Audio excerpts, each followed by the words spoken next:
Hello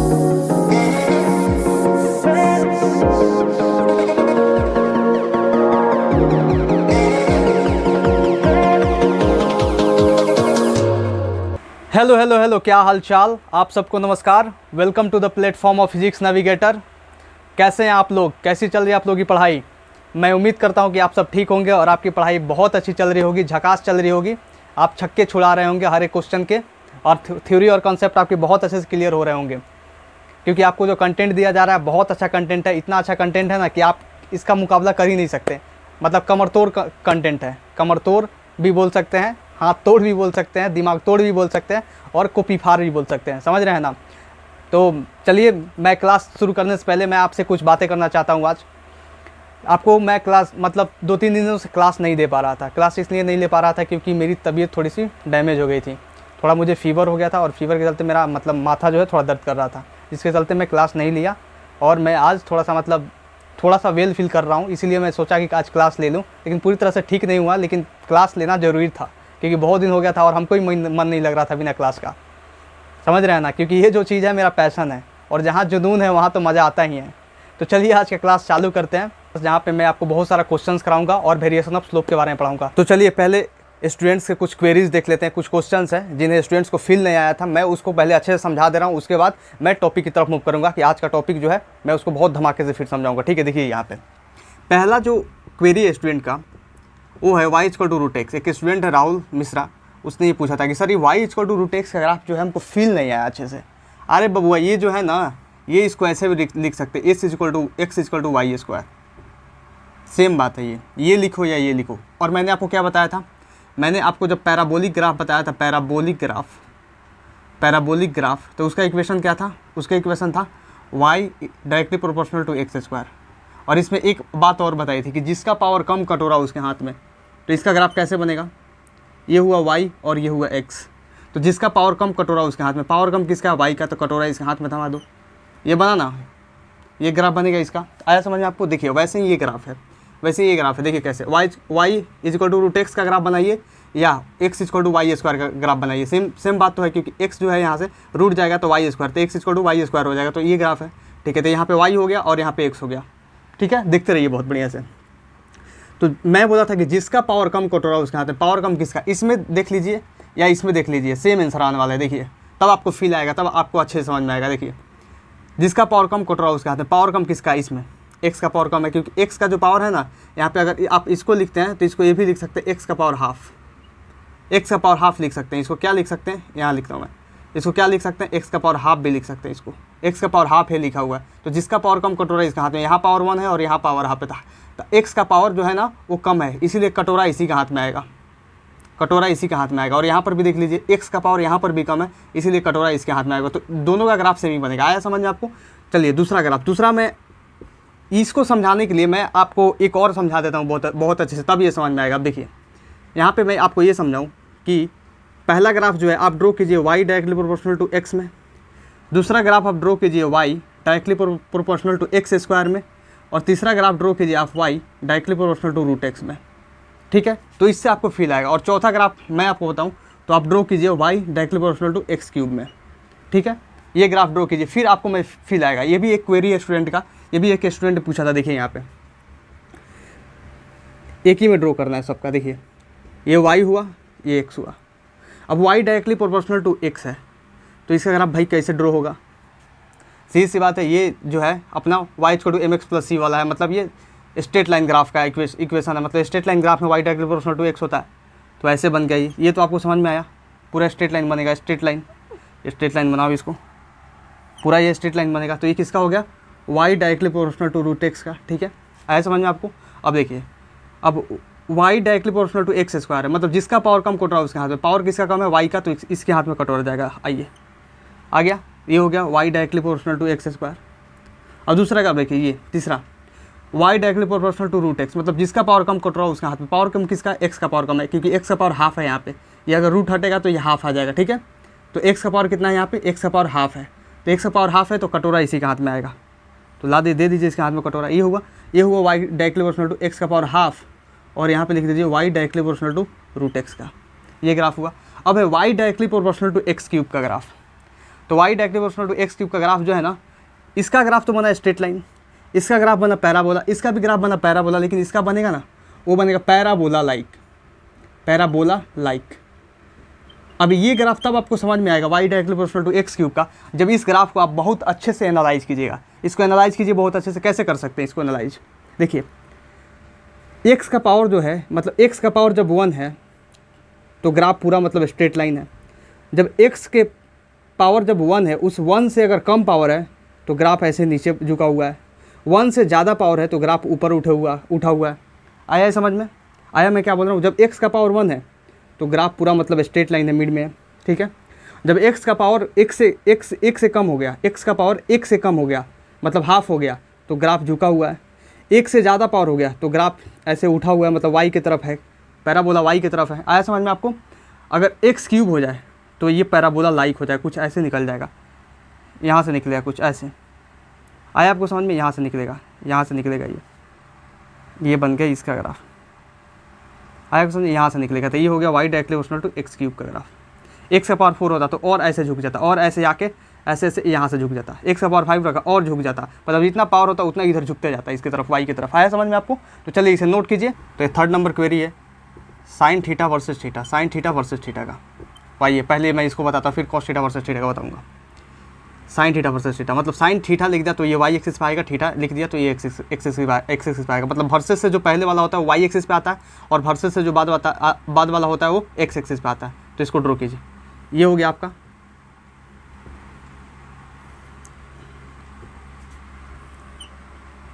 ये हो गया आपका साइन थीटा, ठीक है, और ये हो गया थीटा, ठीक है। ये वाई एक्सिस पे कौन है? Sine theta. एक्स एक्सिस पे कौन है? थीटा, ठीक है। अब देखिए यहाँ पे कुछ, अब यहाँ पे थीटा रिप्रेजेंट होगा और यहाँ पे साइन थीटा का वैल्यू रिप्रेजेंट होगा। जिस थीटा पे साइन थीटा आएगा वो इस पे रिप्रेजेंट होगा और थीटा यहाँ पे रिप्रेजेंट होगा। तो यहाँ पे 0 डिग्री, ठीक है। यहाँ पे 90 डिग्री, π/2 लिख सकते हैं। यहाँ पे 90 डिग्री बढ़ते जाता है, ये 90 डिग्री का होता है, फिर ये 90 डिग्री, मतलब एक 90 डिग्री बढ़ते जाता है। π/2 हुआ तो यहाँ पे पाई रेडियन हो जाएगा, यहाँ पे पाई रेडियन हुआ तो यहाँ पे 3π/2 हो जाएगा, यहाँ पे 3π/2 होला तो यहाँ पे 2π रेडियन हो जाएगा। आया समझ में? यहाँ से 2π हो गया तो यहाँ पे हो जाएगा 5π/2। समझ में आया? ऐसे सो ऑन बढ़ते जाएगा, ठीक है। अब देखिए ये तो ठीक है, एंगल्स आपने रिप्रेजेंट कर दिया। अब इसके बेसिस पे आपको साइन थीटा का वैल्यू इस पर रिप्रेजेंट करना है, करते जाइए आप। साइन यहाँ पे 0 डिग्री है तो साइन 0 का वैल्यू कितना होता है? साइन 0 का वैल्यू होता है 0, तो साइन यहीं पे आ गया, साइन 0 का वैल्यू यहीं पे आ गया। फिर साइन π/2 है, साइन π/2 का वैल्यू कितना होता है? मतलब साइन 90 का वैल्यू 1 होता है, तो यहाँ पे मान लीजिए आ गया। फिर बताइए साइन पाई का वैल्यू कितना होता है? साइन पाई का वैल्यू मतलब साइन 180 का वैल्यू कितना होता है? 0 ही होता है। तो फिर यहीं पे आ गया, मतलब यहीं पे आ गया ना, यहीं पे रिप्रेजेंट कर देंगे इसको। मतलब पहले जो है यहाँ से चालू हुआ, फिर यहाँ पे गया, फिर यहाँ से यहाँ पे आया। मतलब यहाँ पे साइन 0 पे 0, साइन π/2 पे यहाँ पे क्या होगा? साइन π/2 पे कौन सा वैल्यू आया? साइन π/2 पे कौन सा वैल्यू आया? यहाँ पे साइन π/2 पे कौन सा वैल्यू आया? यहाँ पे 1 +1 वैल्यू आया। साइन π/2 का वैल्यू होता है +1 आया +1। यहाँ तक आपको समझ में आया। फिर साइन पाई का वैल्यू कितना हो? 0, इसीलिए ऐसे इसको रिप्रेजेंट किया गया। मतलब इस ग्राफ की, मतलब ऐसे कर्व बनने का जो है ना, ये संकेत जो है ना, ये साइन थीटा का वैल्यू दे रहा है, इसीलिए ऐसा कर्व बनेगा। नहीं तो दूसरा कर्व तो पॉसिबल नहीं है इसके लिए, क्योंकि साइन 0 का वैल्यू 0 यहाँ पे, फिर साइन π/2 का वैल्यू +1, फिर साइन पाई का वैल्यू जो होता है यहाँ पे फिर 0 आ गया। मतलब ऐसे ही बनेगा तभी पॉसिबल है। फिर देखिए 3π/2 का वैल्यू कितना होता है? साइन 3π/2 का वैल्यू, साइन 3π/2 का वैल्यू होता है -1 होता है, -1 होता है यहाँ पे कर सकते हैं -1 लीजिए, -1 मैंने कर दिया। फिर -1 कर सकते हैं -1। फिर साइन 2π का वैल्यू कितना होता है? साइन 2π का वैल्यू होता है अपना फिर साइन 360, फिर साइन 360 का वैल्यू कितना होता है? 0 ही होता है। साइन 360 का वैल्यू कितना होता है? 0 ही होता है, इसलिए यहीं पे लौट के आ जाएगा ये। फिर ये ग्राफ यहीं पे लौट के आ गया, यहीं पे लौट के आ गया, यहीं पे इसी पॉइंट पे लौट के आ गया फिर, ठीक है। फिर वहीं साइन 5π/2 का वैल्यू कितना होता है? साइन 5π/2 का वैल्यू होता है आपका +1, तो फिर यहाँ पे जाएगा। फिर ऐसे ही सो ऑन ग्राफ मूव करता जाएगा, ठीक है। आया समझ में आपको? फिर ये +1 हो गया। आया समझ में आपको कैसे हुआ? क्यों बनाया मैंने ऐसा ग्राफ? आया समझ में आपको? इसीलिए जो ग्राफ होता है ना ऐसे बनता है। इस लाइन को मिला दीजिए ऐसे, ये आ गया।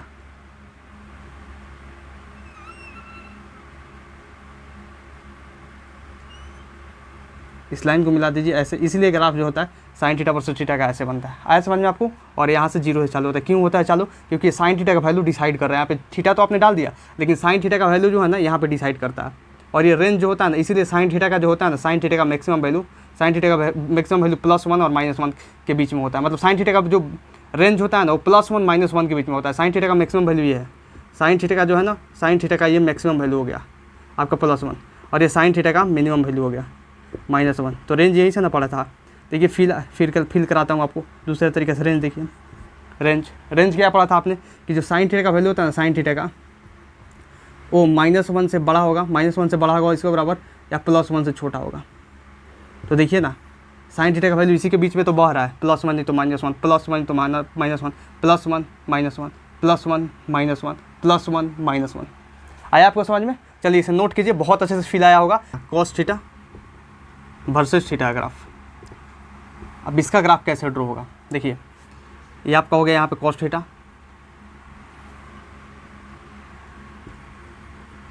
और यहाँ पे हो गया थीटा, ठीक है। देखिए वाई एक्सिस पे कॉस थीटा रिप्रेजेंट होगा और एक्स एक्सिस पे थीटा रिप्रेजेंट होगा। तो यहाँ से आप चालू कीजिए, फिर 0 डिग्री, फिर यहाँ पे π/2, फिर यहाँ पे पाई, फिर यहाँ पे 3π/2, फिर यहाँ पे 2π, फिर यहाँ पे 5π/2 एंड सो ऑन, बढ़ते चला जाएगा। 90 डिग्री आप ऐड करते जाइए, बढ़ते चला जाएगा, ठीक है। ये 0 हुआ, ये 90 डिग्री हुआ, और ये 180 हुआ, ये 270 हुआ, ये 360 हुआ, समझ में आ रहा है ना, मतलब ये 450 हुआ, 90 डिग्री बढ़ते जा रहा है, ठीक है। अब देखिए, अब जो है आपको क्या करना है, कॉस थीटा का वैल्यू जो है ना 0 डिग्री पे निकालिए, फिर π/2 पे निकालिए, फिर π/2 पे निकालिए, फिर आगे नेक्स्ट निकालते जाइए। देखिए जहाँ जहाँ पॉइंट्स आएगा वहाँ आप उस पॉइंट्स को बस मिलाते चलिएगा कर्व से। देखिएगा आप कॉस थीटा वर्सेस थीटा का ग्राफ आप अपने आप ही रिप्रेजेंट कर दीजिएगा। देखिए कॉस थीटा वर्सेस थीटा का, तो देखिए 0 डिग्री, कॉस 0 का वैल्यू कितना होता है, कॉस 0 का वैल्यू होता है 1 होता है ना, कॉस साइन 0 का वैल्यू होता है 0, कॉस 0 का वैल्यू होता है 1, आ गया। अब देखिए कॉस π/2, कॉस 90 का वैल्यू कितना होता है 0, तो फिर यहीं पे आ गया। मतलब पहले ग्राफ यहाँ पे आया, 0 पे किस कहाँ पे आया, फिर 0 से यहाँ पे ग्राफ आया, इसीलिए ग्राफ जो होता है यहाँ से ऐसे बह के आता है। इसमें कोई शक, ये कैसे हुआ, इसमें कोई शक तो नहीं होगा, इसे ये कैसे होगा, क्योंकि साइन 0 पे 1 वैल्यू हुआ, +1 वैल्यू होता है, साइन 0 का वैल्यू कितना होता है +1, और साइन π/2 का वैल्यू कितना होता है, साइन मतलब कॉस 0 का वैल्यू कितना होता है, देखिए कॉस 0 का वैल्यू कितना होता है +1, फिर कॉस π/2 का वैल्यू होता है कितना होता है 0 होता है, कॉस π/2 का वैल्यू कितना होता है 0 होता है, इसीलिए यहाँ पे आया। अब देखिए कॉस पाई का वैल्यू कितना होता है, कॉस पाई का वैल्यू होता है -1, इसलिए ये ग्राफ जो है ना यहाँ से ऐसे आएगा नीचे, यहाँ पे आएगा -1 पे, कितना आएगा -1 पे। फिर ये ग्राफ जो है, फिर cos 3π/2 का वैल्यू कितना होता है, cos 3π/2 का वैल्यू होता है फिर 0, तो फिर 0 यहाँ पे, मतलब ये 0 है, इसके यहाँ पे आएगा, cos थीटा का वैल्यू यहाँ पे 0, ये फिर यहाँ पे आएगा। तो हम ऐसे करके फिर यहाँ से ऐसे जाएंगे, फिर ऐसे ग्राफ जो है ऐसे ही मूव करने वाला है, समझ में आ रहा है आपको। फिर ये ग्राफ ऐसे ही मूव करने वाला है, फिर ग्राफ ऐसे ही मूव करने वाला है, आ रहा है समझ में आपको। फिर यहाँ पे नोट कीजिए इसको, यहाँ से ऐसे आया आपको समझ में, क्यों cos थीटा वर्सेस थीटा अगर आप +1 से चालू होता है, क्योंकि ये जो है ना cos थीटा का वैल्यू डिटरमाइन करता है हर एक चीज़ को, इसीलिए। तो ये ग्राफ ऐसे हम ड्रॉ कर देंगे। और साइन थीटा का जो ग्राफ होता है ना, साइन थीटा वर्सेस थीटा का, वो ग्राफ चालू होता है अपना 0 से, डायरेक्ट 0 से, लेकिन cos थीटा ग्राफ होता है +1 से। अब यहाँ पे भी देखिए cos थीटा का ये जो मैक्स वैल्यू है ना, मतलब cos थीटा इसी के बीच में फ्लक्चुएट कर रहा है, +1 होता है। cos थीटा का जो मिनिमम वैल्यू होता है ना, मिनिमम वैल्यू ये -1 होता है। क्यों होता था इसका जो है मतलब आपको फील यहाँ पे मैंने दिला दिया कि रेंज देखा जाए cos थीटा का रेंज कितना होता है, cos थीटा का रेंज देखा जाए cos थीटा का कितना होता है, ये होता है -1 से +1 के बीच में। तो इससे भी तो फील आ रहा है आपको, वहाँ पे ही बताया था, इससे भी फील आ रहा है आपको। क्यों, क्योंकि cos थीटा का वैल्यू फ्लक्चुएट कर रहा है +1 -1 +1 -1 +1 -1। साइन थीटा का भी वैसे +1 -1 +1, लेकिन साइन थीटा ग्राफ यहाँ से चालू हो रहा है। साइन थीटा ग्राफ चालू करूँ तो कहाँ से होगा, यहाँ से होगा, ऐसे चालू होगा, ऐसे चालू होगा। cos थीटा ग्राफ कहाँ से चालू हुआ, ऐसे चालू हुआ। आपको समझ में, चलिए इसे नोट कीजिए। Now moving towards the today's goal, जहाँ पे मैं आपको बहुत ढेर सारा क्वेश्चंस कराने वाला हूँ। मैं इस टॉपिक का नाम रखता हूँ क्वेश्चन सीरीज, और इस क्वेश्चन सीरीज में इतना ज़्यादा क्वेश्चंस कराऊंगा, 20 से 25 क्वेश्चंस लेकर आया हूँ आपके लिए। दिमाग खोल के बैठिए। और अगर समझ लीजिए कि अगर ग्राफ का दोनों क्लास नहीं देखा होगा तो पहले प्रीवियस 2 क्लास देख कर आइए, फिर ये सवाल जाकर आपसे क्लियर होने वाले हैं, नहीं तो नहीं होगा। तो देखिए मैं पहले आपको रिवीजन करा देता हूँ, बहुत थोड़ा सा शॉर्ट में रिवीजन कराऊंगा आपको, उसके बाद मैं बहुत सारे क्वेश्चंस कराने वाला हूँ। तो देखिए यहाँ पे बोर्ड पे पहले मैं रिवीजन करा देता हूँ। मैं अगर बोलूँ स्ट्रेट लाइन ग्राफ, तो स्ट्रेट लाइन ग्राफ का इक्वेशन क्या होता है भाई, स्ट्रेट लाइन ग्राफ का इक्वेशन होता है आपका y = mx + c। Y directly proportional to x है तो स्ट्रेट लाइन ग्राफ बनेगा ही बनेगा, इसको आप ध्यान में रखिएगा। और ये इक्वेशन इसका होता है। दूसरा मैं बोलूँ parabolic graph, parabolic graph, parabolic graph मतलब पैराबोलिक ग्राफ मतलब पैराबोला, पैराबोला का क्या हो सकता है इक्वेशन, पैराबोला का इक्वेशन है Y directly proportional to x square या X directly proportional to Y square, क्या दिक्कत है, वाई स्क्वायर, या इसको ऐसे भी लिख सकते हैं y directly proportional to root x, वही तो चीज़ है, इधर आ जाएगा, सेम वही पैराबोला बनने वाला है। देखिए तीसरा, देखिए थर्ड हो गया आपका इलिप्टिकल, इलिप्टिकल नहीं पहले देख लीजिए आप, इलिप्टिकल से पहले देखिए आप वो hyperbola, rectangular hyperbola, rectangular hyperbola, rectangular hyperbola, rectangular hyperbola. देखिए अब रेक्टेंगुलर हाइपरबोला का कैसे क्या होता है इक्वेशन, रेक्टेंगुलर हाइपरबोला का इक्वेशन आप ऐसे लिख सकते हैं Y inversely proportional to 1/x, या इसको लिख सकते हैं एक्स वाई बराबर कॉन्स्टेंट। इसका भी ग्राफ जो होता है ना मतलब वही बनता है, मतलब इसके दो इक्वेशंस मैं इसलिए लिखा रहा हूँ, इक्वेशन तो एक ही है, बस उसका दूसरा प्रारूप लिखा रहा हूँ कि इस फॉर्म में अगर मिले तो भी बनेगा रेक्टेंगुलर हाइपरबोला, इस फॉर्म में भी मिले तब भी बनेगा पैराबोला, इस फॉर्म में मिले तो स्ट्रेट लाइन ग्राफ बनेगा। चौथा देखिए, चौथा मैं आपको दिखा दूँ सर्कल का, सर्कुलर ग्राफ का, सर्कल नहीं लिख के सर्कुलर ग्राफ लिखते हैं, सर्कुलर ग्राफ का। तो इसका क्या होता है, इसका होता है आपका x square plus y square बराबर आर स्क्वायर, अगर ये मिले तो सर्कुलर ग्राफ बनेगा। मैं बोल दूँ आपका इलिप्टिकल का, इलिप्टिकल ग्राफ का, अगर आपको मिल रहा है कि x square by a square plus y square by b square is equal to 1 तो बनेगा इलिप्टिकल ग्राफ। मैं आपको बोल दूँ यहाँ पे साइनसोइडल ग्राफ का, तो साइनसोइडल ग्राफ का तो आपको अभी मैं सिखा चुका हूँ कैसे बनेगा, उसको छोड़िए, उसका कोई इक्वेशन होता नहीं है वैसे। मैं आपको बोल दूँ आपको कौन सा, एक्सपोनेंशियल ग्राफ का, एक्सपोनेंशियल ग्राफ का, एक्सपोनेंशियल ग्राफ का। तो एक्सपोनेंशियल ग्राफ में क्या होता है, एक होता है equation Y directly is equal to E का पावर एक्स, और दूसरा इक्वेशन होता है Y directly Y is equal to E की पावर माइनस एक्स ग्राफ। यहाँ पे डायरेक्टली प्रोपोर्शनल देखिए ज़्यादा काम करेगा, ये समझ में आया। देखिए मैं इतना ही है बस ग्राफ में, अब बस इतना ही है, बस आपको इतना ही ध्यान रखना है। और ग्राफ कैसे कैसे बनेगा, मैं आपको स्ट्रेट लाइन में कैसे बनेगा, स्ट्रेट लाइन में ग्राफ ऐसा बनेगा, स्ट्रेट लाइन ये ग्राफ हो गया। पैराबोलिक ग्राफ कैसा हुआ, पैराबोलिक ग्राफ ऐसा बनता है। ये आपका रेक्टेंगुलर हाइपरबोलिक ग्राफ कैसा हुआ, रेक्टेंगुलर हाइपरबोलिक ग्राफ आपका ऐसे बनता है, थोड़ा अच्छे से बनाते हैं, ऐसे बनता है। ये आपका सर्कुलर ग्राफ कैसा हो गया, सर्कुलर ग्राफ आपका ऐसे बनता है, ये सर्कुलर ग्राफ हुआ आपका ऐसे बनता है। इलिप्टिकल ग्राफ क्या हो गया, इलिप्टिकल ग्राफ आपका ऐसे बनता है कुछ। एक्सपोनेंशियल ग्राफ क्या हो गया, एक्सपोनेंशियल ग्राफ आपका कुछ ऐसे बनता है। अभी ऐसे क्यों बनता है मैं आपको समझाने वाला हूँ, क्योंकि ऐसे आता है फिर एक ऐसे आता है, ऐसे आता है तो ये क्या होगा, ऐसे यहाँ से आता है फिर एक यहाँ से आता है, ऐसे ग्राफ। तो ये जो होता है वाई डायरेक्टली प्रोपोर्शनल टू ई के पावर एक्स का होता है, और ये होता है वाई डायरेक्टली प्रोपोर्शनल टू ई के पावर माइनस एक्स का ग्राफ। आया समझ में, तो यहाँ से भी हम रिप्रेजेंट कर सकते हैं इसको। आया समझ में आपको। चलिए मैं नेक्स्ट चलता हूँ अब क्वेश्चंस की तरफ, और क्वेश्चंस पे धमाल मचाने वाले हैं हम लोग, ठीक है। पहले इसे आप अपने दिमाग में, दिल में, सब में बसा लीजिए, हर एक सेल में बसा लीजिए इसे, फिर चल के आपको समझ में आने वाला है। पहले हर एक सेल में इसको घुसाइए बढ़िया से इसको रिवाइज कीजिए, फिर आपको समझ में आने वाला है। हर एक क्वेश्चन समझ में आएगा आपको, हर एक क्वेश्चन को आप बहुत अच्छे से कर पाइएगा, और मैं हूँ ही सिखाने के लिए, आपको कोई दिक्कत नहीं होने वाला। चलिए पहले इसे नोट कीजिए। कहाँ नोट करना है, कॉपी में नहीं, दिमाग में नोट करना है। पहले से नोट कर ही चुके हैं इसको, चलिए दिमाग में नोट कीजिए, याद कीजिए। 5 मिनट है आपके पास, 5 मिनट पॉज करके पहले 5 मिनट इसको दिमाग में सेट कीजिए, उसके बाद क्वेश्चन सोल्व कीजिए। फर्स्ट क्वेश्चन देखिए, फर्स्ट क्वेश्चन बोल रहा है कि given relation P is equal to √2mke। तो मैं पहले आपको ग्राफिकल क्वेश्चंस करने का मैं तरीका बता दे रहा हूँ कि ग्राफ का क्वेश्चन है तो कैसे आपको सोल्व करना है। फिर देखिए लिखा हुआ है यहाँ पे P वर्सेस के, ये नंबर में क्या लिखा हुआ है आपको, P वर्सेस के के बीच में आपको ग्राफ बनाना है। तो बस इतना आप ध्यान रखिए ना कि जिसके बीच में आप ग्राफ बना रहे हैं ना, उसी के बारे में सोचना है। जिसके बीच में आप ग्राफ बना रहे हैं, मैं यहाँ पे लिख रहा हूँ, इंपॉर्टेंट पॉइंट है, इंपॉर्टेंट पॉइंट ये है कि जिसके बारे में, जिसके बीच आप ग्राफ ड्रॉ कर रहे हैं, बस उसी के बारे में आपको सोचना है, उसी के बारे, उसी फिजिकल क्वांटिटी, उसी फिजिकल क्वांटिटी के बीच रिलेशन सोचना है। बाकी फिजिकल क्वांटिटीज़ को कांस्टेंट करना है, कांस्टेंट कर दीजिए, कांस्टेंट मान लीजिए। इस स्टेटमेंट को ध्यान रखिए, ये ब्रह्मास्त्र है, समझ लीजिए, ये बहुत ज़्यादा इंपॉर्टेंट है कि जिसके बीच में आप ग्राफ ड्रॉ कर रहे हैं, जैसे P वर्सेस KE के बीच में ये रिलेशन दिया हुआ है, P वर्सेस KE के बीच में आपको ग्राफ ड्रॉ करना है, तो बस P और KE के बीच में आपको रिलेशन सोचना है। जिस बीच आप ग्राफ ड्रॉ कर रहे हैं उस फिजिकल क्वांटिटी के बीच रिलेशन सोचिए, बाकी फिजिकल क्वांटिटी को आप कांस्टेंट कर दीजिए।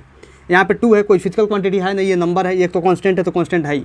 लेकिन m जो है, m के बारे में कोई चर्चा नहीं किया है P वर्सेस KE में, तो m को कांस्टेंट करिए चुपचाप, m को कांस्टेंट कीजिए। तो रिलेशन बताइए आप, P और KE में क्या रिलेशन है? P और KE में है P directly proportional to root KE आ रहा है, यही तो रिलेशन है भाई, यही तो रिलेशन है। P और रूट KE के अंदर है KE, तो इसके बीच में P और KE के बीच में यही रिलेशन है। रिलेशन इससे तो यही निकल रहा है, तो रिलेशन जब इससे ये निकल रहा है तो ग्राफ कौन सा बनेगा? ग्राफ कौन सा बनेगा? यहाँ पे लगाइए, जो पहला होता है वो वाई एक्सिस पे जाता है, जो दूसरा होता है वो एक्स एक्सिस पे जाता है। तो यहाँ पे लिखिए P और यहाँ पे लिखिए KE। बताइए यहाँ पे कौन सा ग्राफ बनने वाला है? तो जिसका पावर कम कटोरा उसके हाथ में। पावर कम किसका है? यहाँ पे देखिए पावर कम किसका है, और इसको कैसे लिख सकते हैं? इसको ऐसे भी लिख सकते हैं, P directly proportional to KE का पावर हाफ, KE का पावर हाफ लिखा हुआ है। तो पावर कम किसका है? काइनेटिक एनर्जी का पावर कम है, तो कटोरा इसके हाथ में आएगा चुपचाप। आंसर ग्राफ बन गया। B नंबर देखिए, B नंबर में आपसे सवाल पूछूँ P वर्सेस रूट KE का, P वर्सेस रूट KE के ही पूछ लिया, मतलब P होगा वाई एक्सिस पे और रूट KE होगा एक्स एक्सिस पे, मतलब ये P होगा और यहाँ पे रूट KE होगा। अब आप बताइए कि आपको P और रूट KE में बताना है, तो अगर रिलेशन डायरेक्टली प्रोपोर्शनल का डायरेक्ट आ जाए तो ये स्ट्रेट लाइन ग्राफ हो जाएगा। जैसे में P directly proportional to root KE दिया हुआ है और रूट KE का पावर कितना है 1, पर तो y directly proportional to x है, सीधा सा बात है, स्ट्रेट लाइन ग्राफ। आया आपको समझ में? आया होगा, ये मैं बहुत बार बता चुका हूँ। C नंबर देखिए, C नंबर आपको बोल रहा है P वर्सेस M का ग्राफ बनाना है आपको, P वर्सेस M का ग्राफ बनाना है। P वर्सेस M का ग्राफ कैसे बनेगा? अब P वर्सेस M का बनाना है तो काइनेटिक एनर्जी को छोड़िए, P और M में रिलेशन सोचिए। P और M में क्या रिलेशन है? P और M में यही रिलेशन है कि P जो है directly proportional to root M है, रूट M है, और को P और M के बीच में बनाना है तो यहाँ पे P रखिए, यहाँ पे M रखिए। देखिए जिसका पावर कम, इसको ऐसे भी लिख सकते हैं, P directly proportional to M का पावर हाफ, जिसका पावर कम कटोरा उसके हाथ में, जिसका पावर कम कटोरा उसके हाथ में। पावर कम किसका है भैया? पावर कम किसका है भैया? पावर कम किसका है? M का पावर कम है, कटोरा इसके हाथ में होगा। तो यहाँ से आप क्या फील कर पा रहे हैं? फील यही कर पा रहे हैं कि पावर अगर एक हो तो बीच में ग्राफ जाएगा पूरा स्ट्रेट लाइन, अब जिसका पावर कम होगा उसकी तरफ ग्राफ झुकेगा। अगर पावर सेम रहता है, मतलब इस फिजिकल क्वांटिटी का और इस फिजिकल क्वांटिटी का पावर सेम रहता है, जिसमें P और रूट KE के बीच में ग्राफ बना था, तो दोनों का क्या है? दोनों का पावर सेम है, P का पावर 1 है और रूट KE का पावर 1 है, तो स्ट्रेट लाइन ग्राफ बनेगा।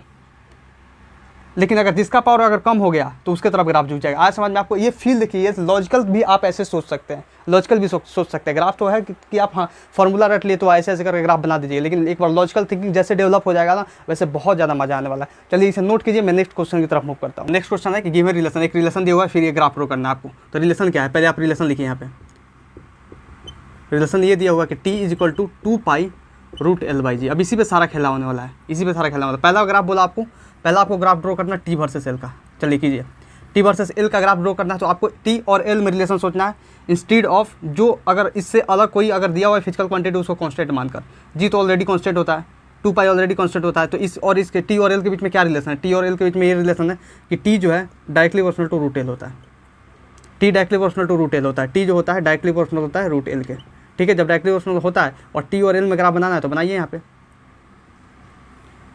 ये हो गया आपका T और ये हो गया आपका L, जिसका पावर कम कट रहा है उसके हाथ में। और इसको ये भी तो लिख सकते हैं आप, T directly proportional to L का पावर हाफ, और इसको ये भी तो लिख सकते हैं आप, T square directly proportional to L। चाहे ये ग्राफ हो, चाहे इसका हो या इक्वेशन, ये तीनों से सेम ही बात लिखा हुआ है। अगर ऐसा हो तो जिसका पावर कम कटोरा उसके हाथ में, पावर है L का कम, पावर है यहाँ पे L का कम, तो कटोरा इसी के हाथ में आएगा। आया आपको समझ में? दूसरा देखिए, दूसरा ग्राफ है आपका T वर्सेस रूट L का, T वर्सेस रूट L का। तो ये तो मुझे कहने का जरूरत नहीं पड़ेगा किसका ग्राफ क्या बनेगा। ये T है और ये रूट L है, तो आप बताइए T है और ये रूट L है, रूट L है, इसके बीच में डायरेक्टली प्रोपोर्शनल का रिलेशन है। इसका पावर 1 है और इसका भी पावर 1 है, क्योंकि ये एक्स एक्सिस पे है, रूट L ही एक्स एक्सिस पे है। L होता तो हम रूट L को मतलब दूसरे तरह से ट्रीट करते हैं, लेकिन यहाँ पे L रूट L ही है, यहाँ पे रूट L है तो इसका पावर 1 है, तो इसका भी पावर 1, इसका पावर 1, डायरेक्टली प्रोपोर्शनल का रिलेशन बन रहा है। सीधा सा बात है, स्ट्रेट लाइन ग्राफ बनेगा। आया समझ में आपको? देखिए C नंबर देखिए, C नंबर है आपका T वर्सेस 1/√G का ग्राफ। अब भाई बताइए T वर्सेस 1/√G का ग्राफ कैसे बनेगा? आप स्ट्रेट लाइन ड्रॉ कीजिए, आप ये ड्रॉ किए, ठीक है, मतलब ये ड्रॉ किया आप, और उसके बाद देखिए T और 1/√G में क्या कौन सा रिलेशन है। आप L को कांस्टेंट मानिएगा क्योंकि उससे में कुछ उसका चर्चा नहीं किया है, तो इसमें यही रिलेशन है कि T जो है ना डायरेक्टली प्रोपोर्शनल है 1/√G के। देख लीजिए, T डायरेक्टली प्रोपोर्शनल है 1/√G के, 1/√g के, तो वाई एक्सिस पे टी और यहाँ पे 1/√g, और इसी के बीच में आपको ग्राफ बनाना है। तो इसका पावर कितना हो गया 1 और इसका भी पावर कितना है 1, तो स्ट्रेट लाइन ग्राफ आएगा। आया आपको समझ में मैं क्या बोलना चाहता हूँ? अब देखिए डी नंबर आया होगा समझ में आपको बहुत अच्छे से। वही देखिए रिलेशन फाइंड करना है, उसके बाद देख लेना आपको समझ में आया। अब टी वर्सेस जी का ग्राफ बनाना है आपको, टी वर्सेस जी का। तो देखिए टी वर्सेस जी का आप ग्राफ कैसे बनाइएगा? आप रिलेशन सोचिए, टी और जी में क्या रिलेशन है? टी और जी में यही रिलेशन है। टी और जी में क्या रिलेशन है? टी और जी में ये रिलेशन, आप पहले ये बनाइए।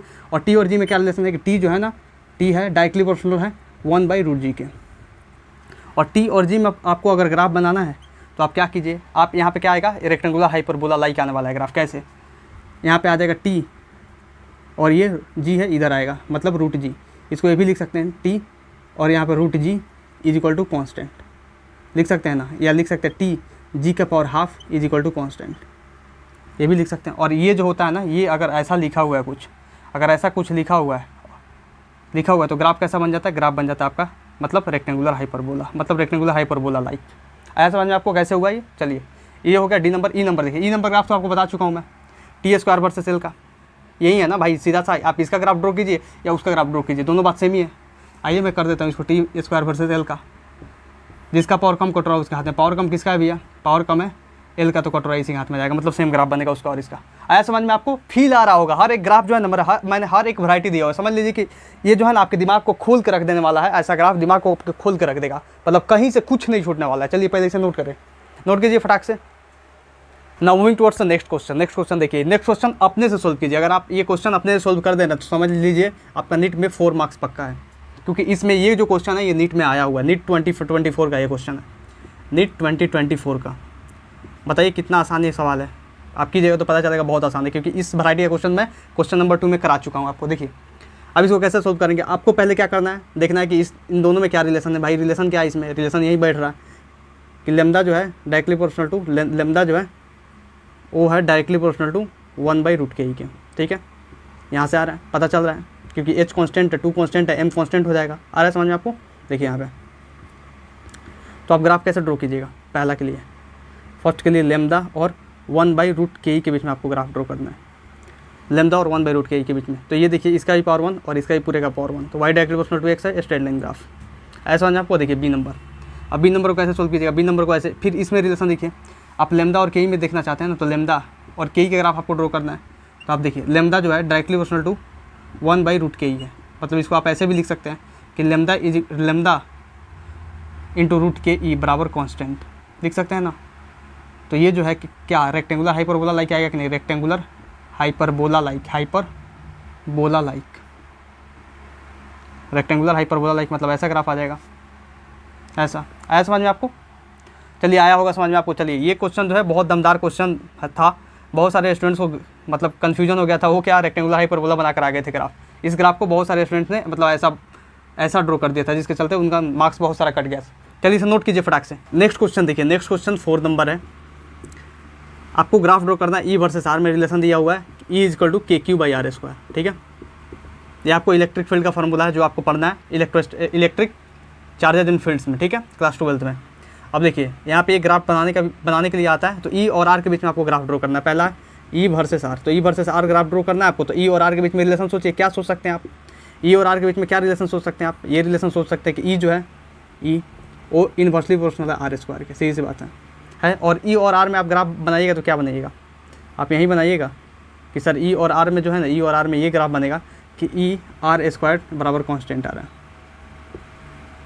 कॉन्स्टेंट आ रहा है। तो ई वर्सेस आर के बीच में ये ग्राफ बना दीजिएगा, रेक्टेंगुलर हाइपरबोला। आया समझ में आपको? नेक्स्ट देखिए बी नंबर। बी नंबर ये बोला है, तो बी नंबर को ड्रॉ करने के लिए आप देखिएगा कि ई और आर में क्या रिलेशन है। ई और आर में वही रिलेशन है भाई, ई इन्वर्सली प्रोपोर्शनल 1/R²। तो ये पावर 1, इसका भी पावर 1, क्योंकि ग्राफ आपको बनाना है ई वर्सेस 1/R² के बीच में।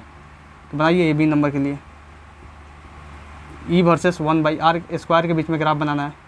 तो इसका भी पावर 1 है ना, इसका भी पावर 1 है, सीधी सी बात है। तो ये स्ट्रेट लाइन ग्राफ जाएगा। आया आपको समझ में? चलिए इसे नोट कीजिए फटाक। क्वेश्चन नंबर 5 देखिए, क्वेश्चन नंबर 5 बोल रहा है कि the slope of a straight line √3y = straight line के इक्वेशन दिया हुआ है, इसका स्लोप पूछ रहा है आपसे। देखिए √3y = 3x + 4।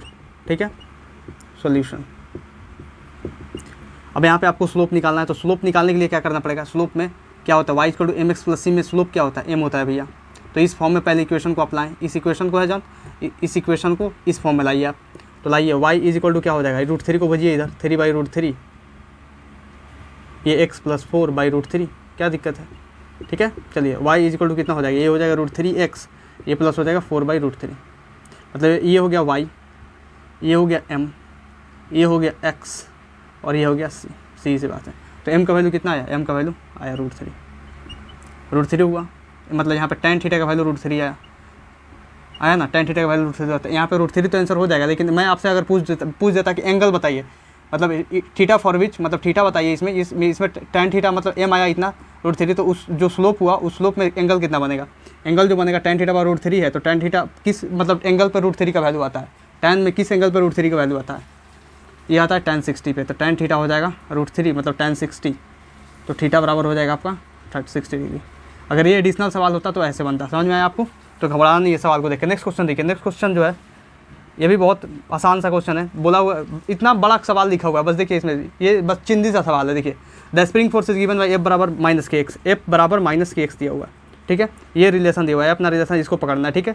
K कॉन्स्टेंट है, चलिए छोड़िए, and x is the deformation of spring, ठीक है। डो एफ एक्स ग्राफ, जिस बीच में ग्राफ आपको बनाना है, जो रिलेशन दिया हुआ है उसके बीच में रिलेशन सोचिए आप, एफ एक्स के बीच में रिलेशन सोचिए तो क्या हो जाएगा, F directly proportional to -x आ रहा है भैया, यही तो आ रहा है, यही आ रहा है, F directly proportional to -x आ रहा है, तो इसका ग्राफ कैसे बनता है, F directly proportional to -x का, अगर ये ऐसे हो और आपको F और x में ग्राफ बनाना है और F और ये x है और F directly proportional to -x है, तो ये क्या होता है y, यहाँ पे -x है तो -1 क्या हो गया, यहाँ पे y हो गया, ये माइनस क्या हो गया, -1 क्या हो गया, -1 आप इसको बोल सकते हैं, -1x इसको बोल सकते हैं, -1 क्या हो गया m, ये हो गया x, और c का वैल्यू हो गया आपका 0, c का वैल्यू हो गया 0, तो m क्या है, m निगेटिव है, m निगेटिव है मतलब m अगर मतलब निगेटिव है तो थीटा हो जाए ग्रेटर देन 90 डिग्री, मतलब ग्राफ ऐसे बनेगा, यहाँ से ओरिजिन से पास करेगा, आया समझ में आपको।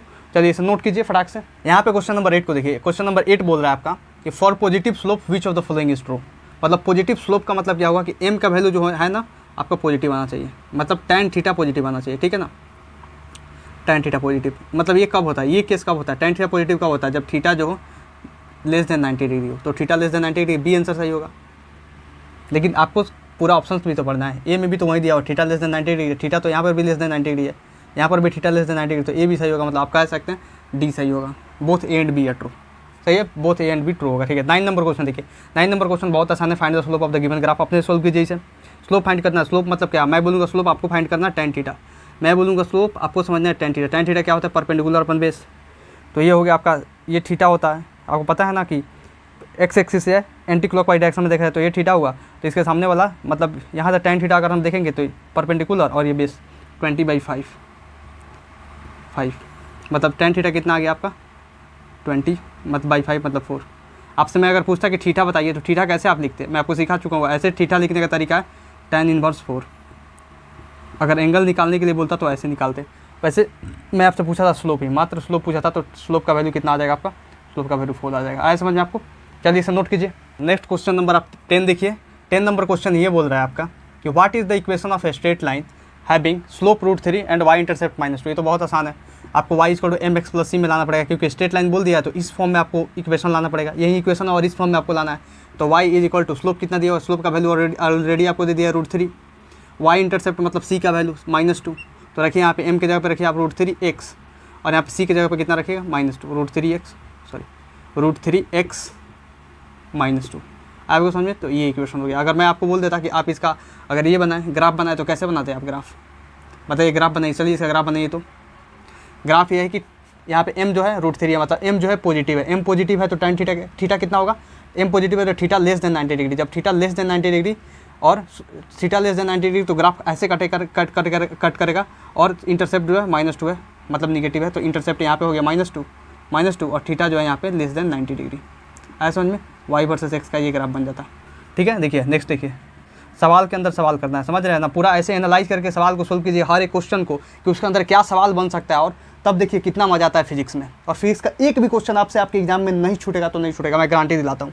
देखिए ये रिलेशन दिया हुआ v = u + at, ये है फर्स्ट इक्वेशन ऑफ मोशन, समझ में आ रहा है ना, v = u + at। आपको ग्राफ बनाना है v वर्सेस t के बीच में, v वर्सेस t के बीच में ग्राफ बनाना है आपको। चलिए ड्रॉ कीजिए v वर्सेस t के बीच में ग्राफ। कैसे ड्रॉ कीजिएगा वी वर्सेस टी में, ये भैया आपका हो गया वी और ये हो गया टी। अब ग्राफ ड्रॉ करने के लिए आपको तो इक्वेशन मैच करना पड़ेगा Y equal to M X plus C से, या कौन सा ग्राफ बनेगा, Y equal to M X plus C वाला ग्राफ बनेगा या रेक्टेंगुलर हाइपरबोला बनेगा, कौन सा। तो आप एनालाइज कीजिए पहले इक्वेशन को भी और टी में। तो भी और टी में पहले रिलेशन फाइंड कीजिए कि भी जो है ना ए टी प्लस यू लिखा जा सकता है। तो आप भी की जगह पे यहाँ पे वाई, यहाँ पे ये एक्स, यहाँ पे ये टी, मतलब एक्स नहीं सॉरी, यहाँ पे ये एम और यहाँ पे ये एक्स और यहाँ पे ये सी हो गया। समझ में आ रहा है मतलब मैं बोलना क्या चाहता हूँ, आपको बोलना क्या चाहता हूँ समझ में आ रहा है। मैंने इसको क्या किया, मतलब ए टी को इधर ला दिया, यू को इधर ला दिया कि भी और टी जो होना चाहिए वाई के जगह पे, भी के जगह पे वाई होना चाहिए, टी के जगह पे एक्स होना चाहिए। तो भी के जगह पे वाई और टी के जगह पे एक्स यहाँ पे हो गया। तो बाकी सब तो रिलेशन ऐसे ही नहीं बैठेगा, वाई छोड़ एम एक्स प्लस सी पे। तो ये ग्राफ कैसा बन जाएगा, एम जो है कैसा है अपना, एम जो है ए के बराबर आ रहा है, एक्सेलरेशन के बराबर, मतलब एम जो है पॉजिटिव है। तो थीटा यहाँ पे क्या हो जाएगा, थीटा जो है लेस देन 90 डिग्री।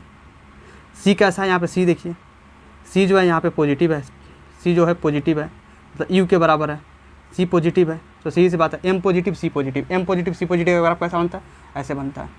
तो ये हो गया आपका, आज समझ में आपका कैसे बनेगा। चलिए नेक्स्ट का क्वेश्चन देखिए। नेक्स्ट क्वेश्चन, सब सवाल आसान है, बस इसलिए करा रहा हूँ कि कोई वैरायटी आपसे आपके लिए मेरे से छूट ना जाए, समझे ना। मेरा ये फ़र्ज़ है हर एक क्वेश्चन को कराना, आपके लिए आसान हो सकता है कुछ ऐसे बच्चे होंगे जिनके लिए आसान नहीं हो। देखिए draw graph of 3x + 3y + 1 = 0, ये वैरायटी नहीं करा था। इस वैरायटी को देखिए, अगर कुछ ऐसा इक्वेशन आ जाए तो आप सोचिए क्या आप, मतलब कौन सा इक्वेशन इससे आप निकाल सकते हैं।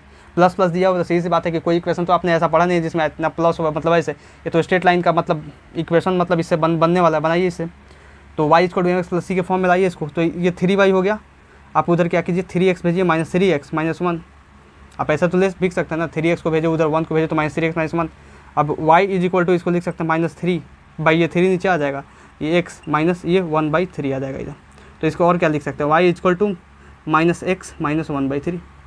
ये तो इक्वेशन आप बना सकते हैं, क्या दिक्कत है। मतलब यहाँ पे आप देखिए m कैसा है, मैं आपसे पूछूँ m कैसा है, m भैया है निगेटिव, m निगेटिव है क्योंकि यहाँ पे -1 होगा ना, m का वैल्यू कितना होगा -1, -1x - 1/3 है। c भी कैसा है, c भी आपका निगेटिव, तो m निगेटिव c निगेटिव, भाई ग्राफ कैसा बनेगा, m निगेटिव है और c निगेटिव है, ग्राफ कैसा बनेगा, m निगेटिव c निगेटिव पे, m निगेटिव और c निगेटिव पे ग्राफ कैसा बनेगा, सोचिए एक बार। m निगेटिव है तो m अगर निगेटिव है तो थीटा क्या हो जाएगा, थीटा आपका theta greater than 90 degree, theta greater than 90 degree. तो ग्राफ तो ऐसे कट करेगा, लेकिन निगेटिव की तरफ कट करेगा तो ऐसे कट करेगा।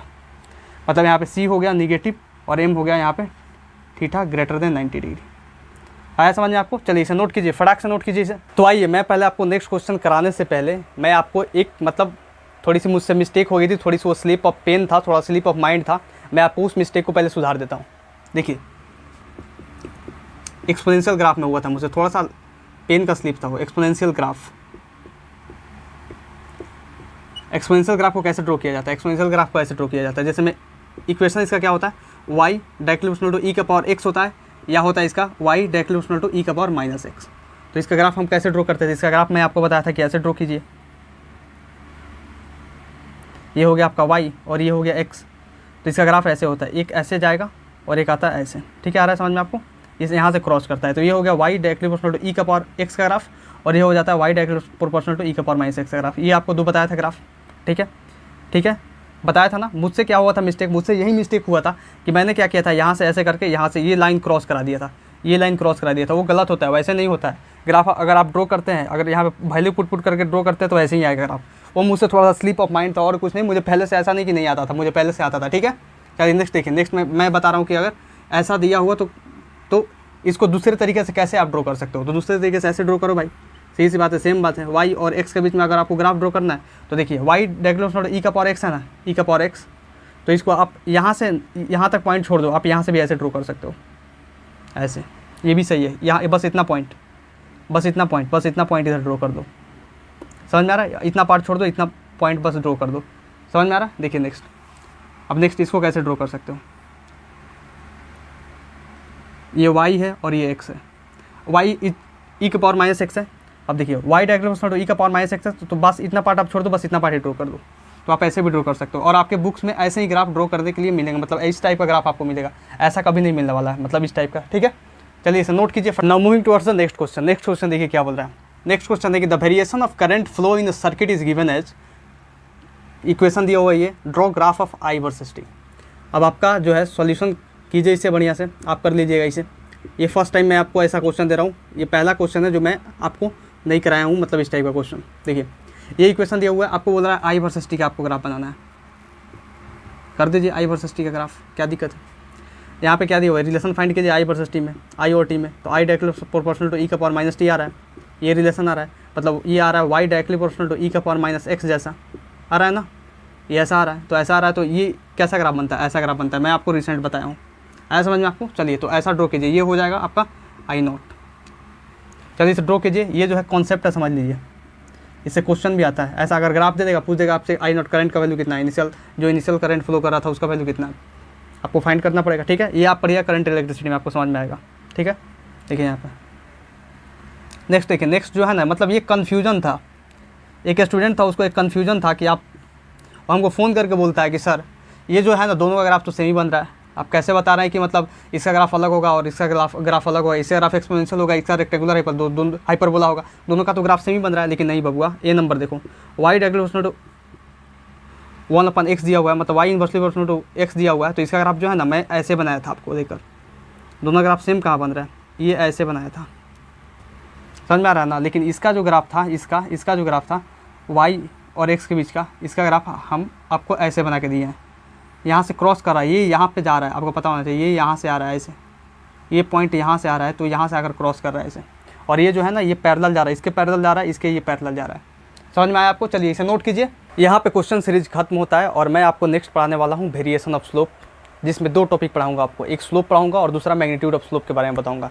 तो आइए यहाँ पे बोर्ड पे देखिए अच्छे से, मैं आपको बोलूँ स्लोप तो आपको इससे पहले आपको मैं इसका थोड़ा सा हिंट दे भी चुका हूँ कि स्लोप को क्या बोला जाता है, लेकिन स्लोप को आज डिटेल में डील करने वाले हैं, ठीक है ना। देखिए आप अगर हिंदी में बोले ना तो स्लोप को क्या बोलिएगा, हिंदी में स्लोप को बोलिएगा आप ढलान।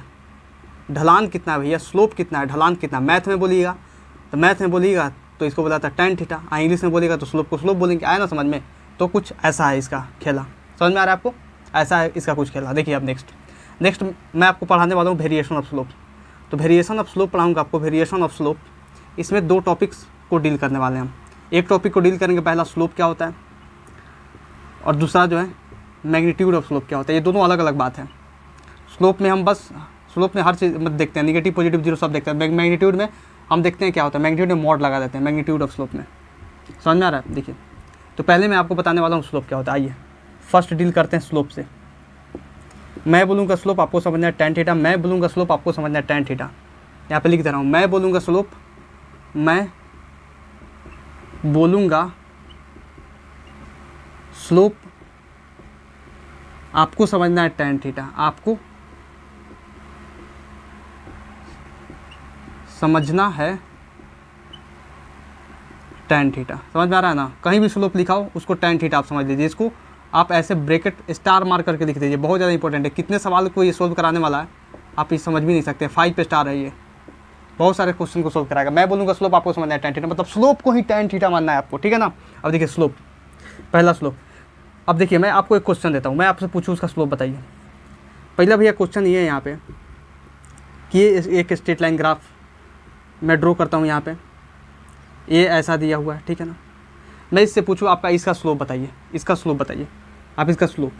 एग्जैक्ट तो स्लोप नहीं बता पाइएगा, एग्जैक्ट स्लोप तभी बता पाइएगा जब यहाँ पे कुछ मेंशन होगा, यहाँ पे कुछ मेंशन होगा तभी बता सकते हैं आप, ठीक है। लेकिन मैं आपसे पूछूँ इसका बस स्लोप ऐसे ही बता दीजिए, मतलब नेगेटिव होगा कि पॉजिटिव होगा कि जीरो होगा। तो यहाँ पे थीटा जो है ना ग्रेटर देन 90 डिग्री है, तो यहाँ पे स्लोप कैसा होगा भैया, स्लोप होगा नेगेटिव, ठीक है।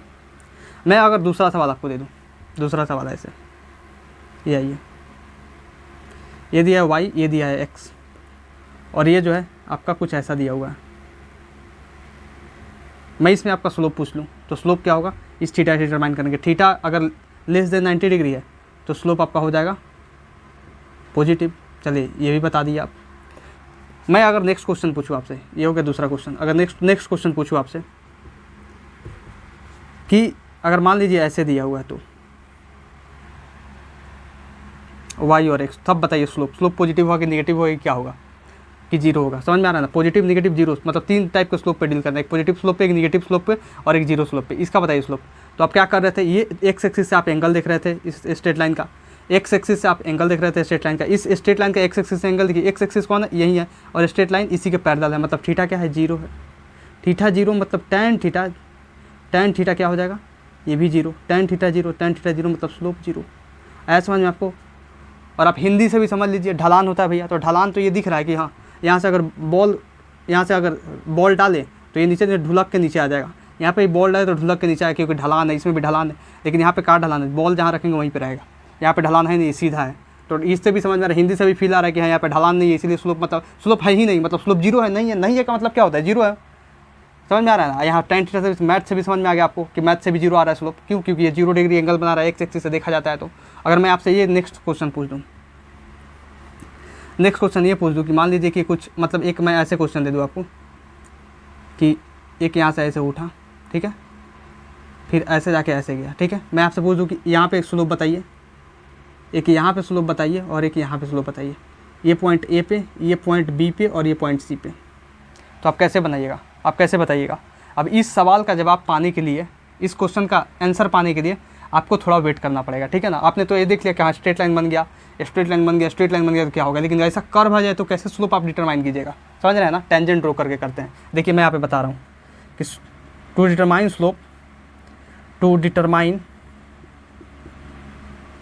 Slope of a curve, first draw tangent on that point on which you want to calculate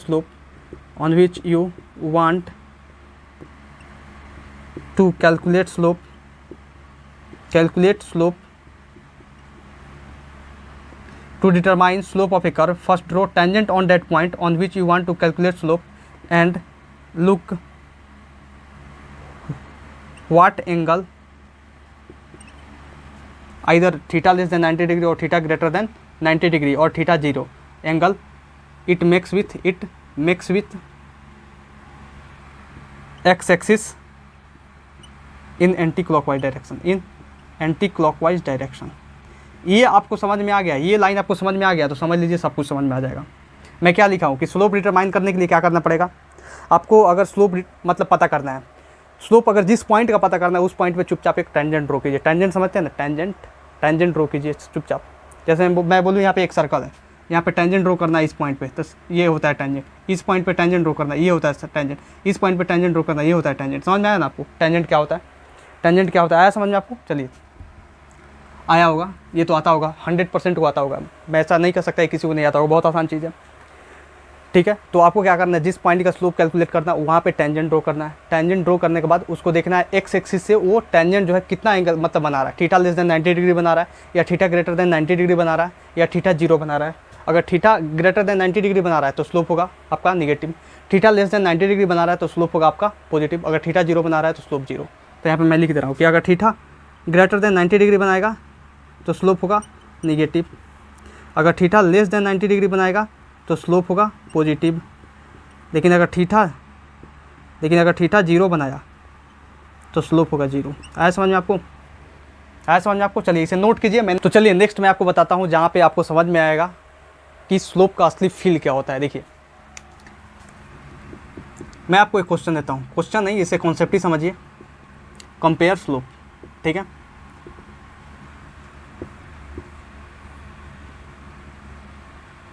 मैं आपको ये दे रहा हूँ, ठीक है। यहाँ पे आपको स्लोप कंपेयर करना है। समझ लीजिए ये पॉइंट है, ये बी पॉइंट है, ये सी पॉइंट है और ये डी पॉइंट है, ठीक है। तो कंपेयर स्लोप, अगर स्लोप कंपेयर करना है तो मैं इससे पहले आपको क्या बताया, इससे पहले ये बताया कि आपको स्लोप अगर देखने के लिए बोला जाए तो क्या कीजिएगा।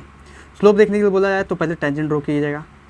टेंजेंट ड्रॉ करने के बाद उसको एक्स एक्सिस को उसका एंटी क्लॉकवाइज डायरेक्शन में एंगल देखिएगा, तब आपको समझ में आएगा। चलिए वहीं करते हैं, पहले स्लोप करते हैं। इस पॉइंट पर अगर निकालना है तो यहाँ पे क्या करेंगे हम, स्लोप किए मतलब टेंजेंट ड्रॉ किए, एक्स एक्सिस से ये क्या हो रहा है, पैरेलल बन रहा है। तो यहाँ पे ए पॉइंट पे क्या है, ए पॉइंट पे थीटा इक्वल टू 0 है, ठीक है। और यहाँ पे देखिए, यहाँ पे टेंजेंट हम ड्रॉ करेंगे तो टेंजेंट ऐसे ड्रॉ होगा, आ जाइए टेंजेंट ऐसे ड्रॉ होगा, यहाँ पे टेंजेंट कुछ ऐसे ड्रॉ होगा, यहाँ पे टेंजेंट कुछ ऐसे ड्रॉ होगा। समझ में आ रहा है ना, मतलब ये होगा एक्स एक्सिस, ये होगा एक्स एक्सिस, ये होगा एक्स एक्सिस। तो यहाँ पे हो गया थीटा बी, ये तो हो गया थीटा ए 0 होगा, थीटा बी ये हो गया थीटा सी, ये हो गया थीटा डी। आप यही बताइए कि थीटा ए जो है वो कम है कि नहीं थीटा बी से, थीटा सी से, थीटा डी से, मतलब ये रिलेशन बन रहा है कि नहीं, अगर एंगल का देखा जाए तो यहाँ से सबसे ज़्यादा थीटा डी, फिर थीटा सी, फिर थीटा भी, फिर थीटा है। आ रहा समझ में इससे?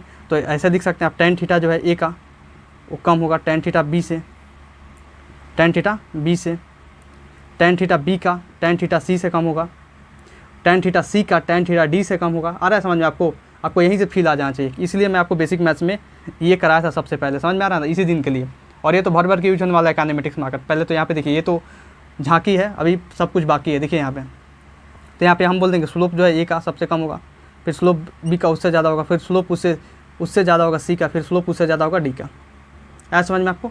आया आपको समझ में कैसे ये हो कैसे गया? आया समझ में आपको? मतलब स्लोप जो है इंक्रीजिंग है, मतलब यहाँ पे बोल सकते हैं कि स्लोप इंक्रीज है, slope is increasing, slope increasing है, स्लोप इंक्रीजिंग है, क्योंकि स्लोप जो है मतलब tan थीटा इंक्रीजिंग है, क्योंकि थीटा इंक्रीजिंग है इसलिए tan थीटा इंक्रीजिंग है, इसलिए स्लोप इंक्रीजिंग है। तो रीजन ये हुआ इस स्लोप इंक्रीजिंग का। आया समझ में आपको? मैं आपको एक ट्रिक देता हूँ, सुपर ट्रिक देता हूँ, समझ में आ रहा है ना? आपको एक सुपर ट्रिक देता हूँ कि अगर कोई भी स्लोप देखने के लिए अगर आ रहा है तो उसको आप आसानी से कैसे मतलब उसको स्लोप को एनालाइज कर देंगे और सवाल को बस देखते ही चुटकी में कर देंगे। आपको ये झमेला करने की जरूरत भी नहीं पड़ेगा, आपको बस देखिएगा, बस आँख से देख लीजिएगा, हो जाएगा सॉल्व। ऐसा धांसू ट्रिक देने वाला हूँ आपको। देखिए स्लोप का ट्रिक देता हूँ आपको। मैं लाता हूँ यहाँ पे चिंकी को बुलाकर, चिंकी ट्रिक है, चिंकी को बुलाकर लाता हूँ यहाँ पे। चिंकी क्या करेगा? अब देखिए चिंकी जो है सब कुछ करने वाली है। अगर मैं बोलूँ आपको कि स्लोप जो है इंक्रीजिंग होगा, स्लोप इंक्रीजिंग, ये कब होगा? जब चिंकी जो है मतलब वो हैप्पी होगी तब, ठीक है? चिंकी हैप्पी होगी तो ये चिंकी है भाई, इसकी दो आँखें हैं, ये हैप्पी है, मतलब स्लोप इंक्रीजिंग होगा। आ रहा है समझ में? मैं आपको समझाऊंगा कि ऐसा क्यों बनाया। दूसरा देख लीजिए, पहले पॉइंट देखिए। मैं बोलूँगा स्लोप डिक्रीजिंग कब होगा? स्लोप डिक्रीजिंग कब होगा? स्लोप डिक्रीजिंग कब होगा? जब चिंकी साइड हो जाएगी। साइड हो जाएगी मतलब कुछ कम हुआ तब तो दुखी है वो, कुछ बढ़ा तो खुश है वो। समझ में आ रहा है ना? चिंकी के लिए स्लोप क्या है? स्लोप चिंकी के लिए हर चीज़ है। अगर स्लोप बढ़ रहा है तो चिंकी खुश हो जा रही है, लेकिन स्लोप घट रहा है तो चिंकी क्या हो रही है? दुखी हो जा रही है। तो यहाँ पे लिखिएगा आप चिंकी साइड। अगर चिंकी साइड हो जा रही है, साइड, तो स्लोप डिक्रीज करेगा। जैसे में ये बना, साइड के लिए क्या बनता है? ये चिंकी अपनी हो गई, साइड के लिए ऐसे दुखी है ये। आया समझ में? ये हैप्पी हो गया, ये साइड हो गया। आया समझ में आपको? अब देखिए मैं नेक्स्ट आपको समझाता हूँ कि ये ग्राफ मतलब ये स्लोप से कैसे रिलेटेड है। देखिए यहाँ पे अगर ऐसा स्लोप आ जाए, तो अगर ऐसा कोई आ जाए क्वेश्चन, इसमें बोले कि स्लोप बताओ, तुम अपना स्लोप बताओ, ऐसा कोई क्वेश्चन आ जाए, स्लोप बताओ, स्लोप बताओ, ये वाई और एक्स का ग्राफ दिया हुआ है, इसमें आप स्लोप बताओ। तो चुपचाप देखो आप, हंसता हुआ मतलब हंसती हुई चिंकी है, हंसती हुई कैसी है? चिंकी है मतलब खुश है, हंसती हुई चिंकी है मतलब खुश है, रोती हुई चिंकी है मतलब दुखी है। समझ में आ रहा है ना? तो हंसती हुई अगर चिंकी जहाँ मिले, जहाँ हंसती हुई चिंकी मिले, सीधी सी बात है स्लोप इंक्रीजिंग। ये हंसती हुई तो है, अगर पूरा इसको बनाए तो ऐसे बनेगा। आपको देखना, अगर आधा भी देख सकते हैं यहाँ से, आधा भी देख सकते हैं यहाँ से, समझ में आ रहा है ना? आधा भी देख सकते हैं, इतना पार्ट मिला आपको, हंसने का इतना पार्ट मिला, तो स्लोप इंक्रीजिंग। चुपचाप कुछ नहीं बोलना है। ऐसा समझ में? आग लगने वाला है। देखिए यहाँ पे अगर ये y वर्सेस x का हुआ, अगर ऐसा मिल रहा है आपको, समझ में आ रहा है? ऐसा ग्राफ अगर मिल रहा है आपको, ऐसा ग्राफ मिल रहा है आपको, लेकिन अगर आधा पार्ट भी मिल गया, इसके साइड का आधा पार्ट भी मिल गया, मतलब रोती हुई अगर चिंकी मिल गई, हंसती हुई चिंकी मिली तो स्लोप इंक्रीजिंग, रोती हुई चिंकी मिली तो स्लोप डिक्रीजिंग। तो यहाँ पे स्लोप कैसा हुआ? डिक्रीजिंग। आ रहा है समझ में? चलिए नेक्स्ट मैं क्वेश्चन कराता हूँ, तब आपको समझ में आएगा कि सच में इसका खेल क्या है असली। चलिए सर पहले नोट कीजिए, मैं नेक्स्ट टॉपिक की ओर चलता हूँ, उसके बाद मैं क्वेश्चन कराऊंगा, दोनों कंपेयर कराकर। पहले मैं आपको मैग्नीट्यूड ऑफ स्लोप बता दूँ, उसके बाद स्लोप और मैग्नीट्यूड ऑफ स्लोप का क्वेश्चन एक ही साथ कराऊंगा, ठीक है? देखिए यहाँ पे मैग्नीट्यूड ऑफ स्लोप को डील करते हैं। Magnitude of slope, magnitude of slope, इसको कैसे डील करेंगे? देखिए मैं आपको पहले एक क्वेश्चन देता हूँ, उस क्वेश्चन से आपको समझ में आएगा कि सच में मैग्नीट्यूड के ऑफ स्लोप क्या होता है और स्लोप क्या होता है। इस क्वेश्चन को देखिए, क्वेश्चन ये है कि कंपेयर स्लोप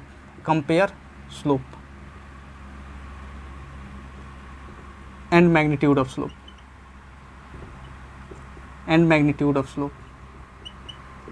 ठीक है? अब देखिए पहला क्वेश्चन ये है आपका कि एक ग्राफ दिया हुआ है, ठीक है?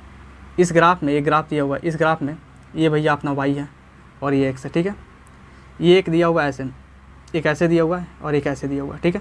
ये जो एंगल दिया हुआ है, ये दिया हुआ थीटा दिया हुआ 60 डिग्री, और ये जो एंगल दिया हुआ है थीटा, ये दिया हुआ 120 डिग्री, ठीक है? ठीक है, अब आपको बताना है यहाँ पे ये है A और ये है B। आपको बताना है यहाँ पे स्लोप बताइए और आपको मैग्नीट्यूड ऑफ स्लोप बताना है। तो स्लोप बताने के लिए क्या कीजिएगा, फटाफट कीजिए। स्लोप बताने के लिए क्या कीजिएगा, पहला आया स्लोप, एक नंबर में आया स्लोप। अब स्लोप के लिए क्या कीजिएगा, स्लोप बताने के लिए आप tan थीटा कैलकुलेट कीजिएगा, tan थीटा कैलकुलेट कीजिए ना, यही ना कैलकुलेट कीजिएगा। स्लोप बताने के लिए tan थीटा कैलकुलेट कीजिएगा। ठीक है। तो स्लोप बताने के लिए tan थीटा कैलकुलेट कीजिएगा। आप मैग्नीट्यूड ऑफ स्लोप बताने के लिए क्या कैलकुलेट कीजिएगा? मैग्नीट्यूड ऑफ स्लोप आपसे पूछूँ मैं, मैग्नीट्यूड ऑफ स्लोप बताने के लिए 2 नंबर पे मैग्नीट्यूड ऑफ स्लोप बताने के लिए क्या कैलकुलेट कीजिएगा? मैग्नीट्यूड ऑफ स्लोप बताने के लिए मतलब मैग्नीट्यूड ऑफ tan थीटा, ये ना कैलकुलेट कीजिएगा, सीधी सी बात है। स्लोप बताने के लिए tan थीटा कैलकुलेट कीजिएगा, लेकिन मैग्नीट्यूड ऑफ स्लोप मतलब magnitude of tan theta, magnitude of tan theta मतलब magnitude of tan theta calculate कीजिएगा, आ जाएगा, कीजिए, सही सी बात है। ए नंबर में देखिए, ए नंबर में क्या है, tan 120, मतलब ए निकालना है ना आपको, तो यहाँ पे tan 120 कर देंगे। tan 120 का वैल्यू कितना होता है? √3 नहीं होता है, -√3 होता है, -√3 होता है। ऐसा समझ में आपको? अब देखिए बी नंबर, देखिए बी नंबर में आपको निकालना है, तो tan 60 का वैल्यू कितना होता है? √3। मतलब आप यहाँ पे बोल सकते हैं कि MB जो है ना वो ज़्यादा है MA से, क्योंकि ये जो है MB, इसका वैल्यू है भैया आपका √3 और इसका वैल्यू -√3।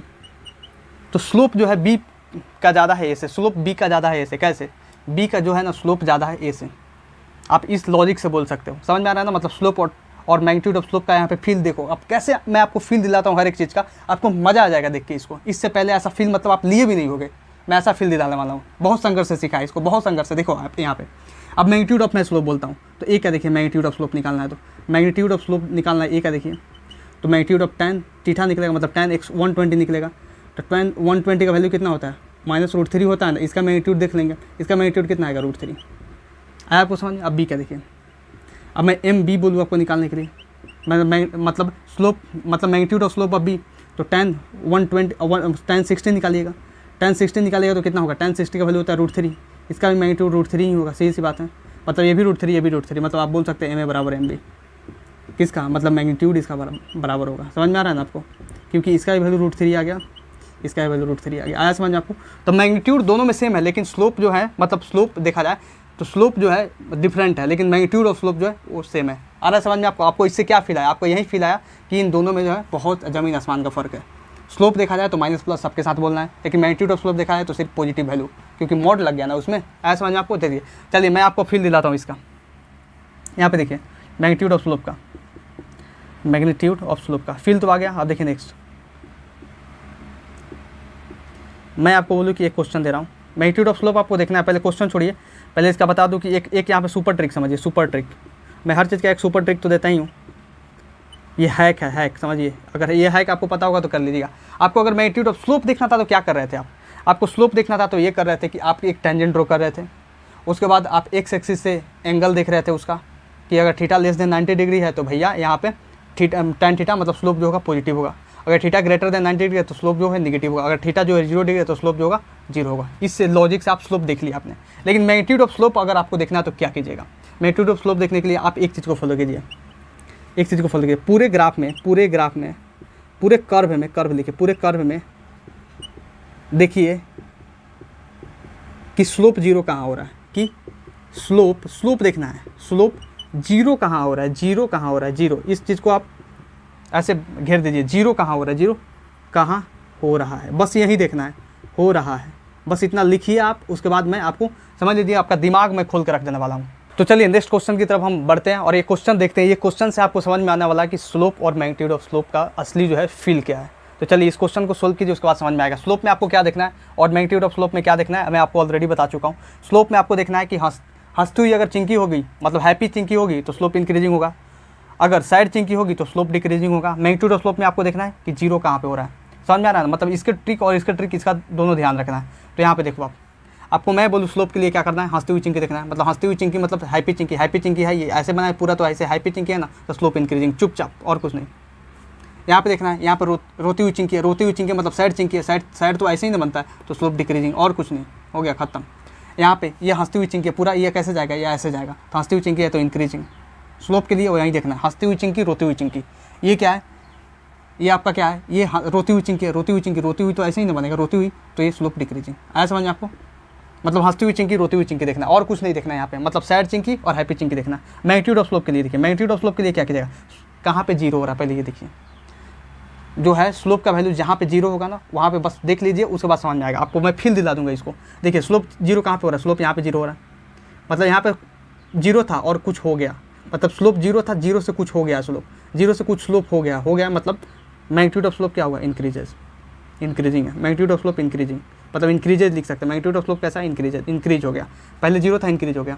अब देखिए यहाँ पे जीरो है, ठीक है ना, स्लोप जीरो है, यहाँ पे स्लोप अब जीरो है, स्लोप जीरो है, स्लोप जीरो है, लेकिन यहाँ से क्या हुआ, स्लोप जीरो है और यहाँ से कुछ मतलब यहाँ से कुछ हो गया मतलब यहाँ पे जीरो नहीं है, यहाँ पे कुछ हो रहा है, कुछ हो रहा है ना, स्लोप क्या है, स्लोप कुछ हो गया, क्योंकि स्लोप क्या है, वैल्यू यहाँ पे जीरो नहीं आ रहा है, मतलब पहले जीरो था कुछ हो गया, मतलब यहाँ पे भी स्लोप इंक्रीजन, समझ में आ रहा है। अब देखिए यहाँ पे क्या है, यहाँ पे देखिए यहाँ पे अभी जीरो है, यहाँ पे आकर जीरो हो जा रहा है स्लोप यहाँ पे आकर जीरो हो जा रहा है, इस पॉइंट पे स्लोप आकर जीरो हो जा रहा है यहाँ पे, क्यों, क्योंकि यहाँ पे जो है ना टेन थीटा का वैल्यू जीरो है, क्योंकि एक्स एक्सिस से क्या बना रहा है, एक्स एक्सिस से क्या बना रहा है, वाई एक्स लिखा ही नहीं मैं, वाई और एक्स एक्सिस से क्या बना रहा है, एक्स एक्सिस से यहाँ पे ये जो है यहाँ पे 0 डिग्री का एंगल बना रहा है, इसलिए यहाँ पे स्लोप जीरो, मतलब कुछ था पहले अब जीरो हो गया, मतलब स्लोप डिक्रीज, कुछ था पहले स्लोप अब जीरो हो गया, मतलब कुछ स्लोप था अब जीरो हो गया, मतलब मैग्नीट्यूड ऑफ स्लोप डिक्रीज किया। मैग्नीट्यूड ऑफ स्लोप देखने का तरीका जीरो देखना है, समझ में आ रहा ना।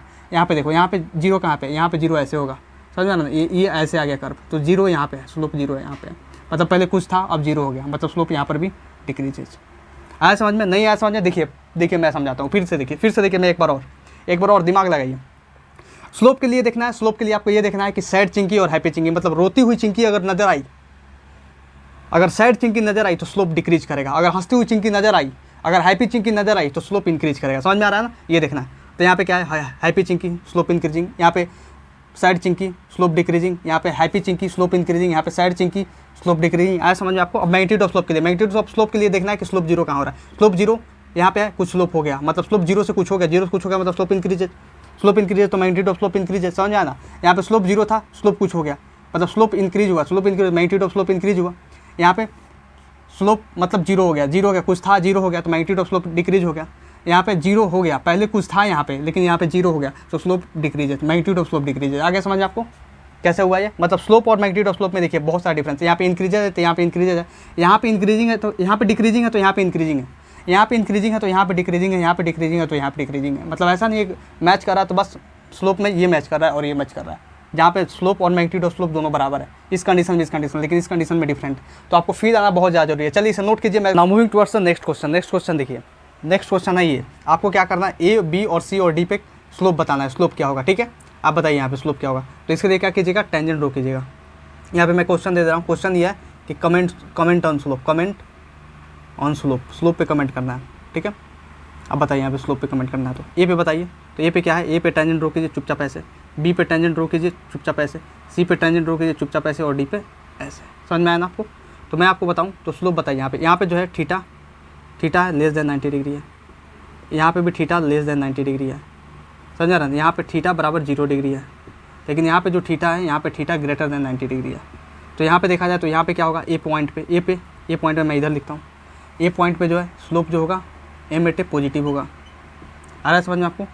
बी पॉइंट पे देखिए तो एम एट बी कितना होगा, ये भी पॉजिटिव होगा, क्योंकि यहाँ पे थीटा लेस देन 90 डिग्री है। सी पे क्या होगा, सी पे एम एट सी 0 होगा, और एम एट डी कितना होगा यहाँ पे, मतलब डी पॉइंट पे एम एट डी हो जाएगा आपका निगेटिव, क्योंकि थीटा यहाँ पे ग्रेटर देन 90 डिग्री। आया समझ आपको। इसका रीजन क्या लिखेगा, इसका रीजन ये है कि थीटा लेस देन 90 डिग्री है, इसका रीजन लिखेगा कि थीटा बराबर 0 डिग्री है, इसका रीजन लिखिएगा कि थीटा जो है ग्रेटर देन 90 डिग्री। आया समझ आपको। चलिए नेक्स्ट क्वेश्चन देखिए, नेक्स्ट क्वेश्चन आपको बहुत कुछ सिखाने वाला है। अभी एक क्वेश्चन दिया हुआ है, वाई वर्सेस एक्स का ग्राफ दिया हुआ एक कर्व है, on which point slope is 0 increasing और डिक्रीजिंग, किस पॉइंट पर स्लोप 0 है। तो पहला पूछ रहा है आपसे 0 स्लोप कहाँ पे है, तो सीधी सी बात है स्लोप 0 कहाँ पे है, जहाँ पे ये एक्स एक्सिस से 0 डिग्री एंगल बना रहा है, तो इस पॉइंट पे मतलब ए एल और बी पॉइंट पे, ए पॉइंट पे, एल पॉइंट पे और बी पॉइंट पे, ठीक है। संतुष्ट हैं आप यहाँ से, क्योंकि एक्स एक्सिस से 0 डिग्री बन रहा है तो tan थीटा 0 होगा तो स्लोप भी 0 होगा। समझ में आया आपको। और देखिए इंक्रीजिंग कहाँ स्लोप है, इंक्रीजिंग स्लोप इंक्रीजिंग कहाँ होगा, स्लोप इंक्रीजिंग वहाँ होगा जहाँ पे थीटा जो है ग्रेटर मतलब लेस देन 90 डिग्री आएगा। स्लोप इंक्रीजिंग नहीं, यहाँ पे मतलब इस सवाल को ऐसे मत लिखिए, इंक्रीजिंग मत लिखिए, इंक्रीजिंग नहीं, यहाँ पे लिखिए पॉजिटिव और यहाँ पे लिखिए निगेटिव।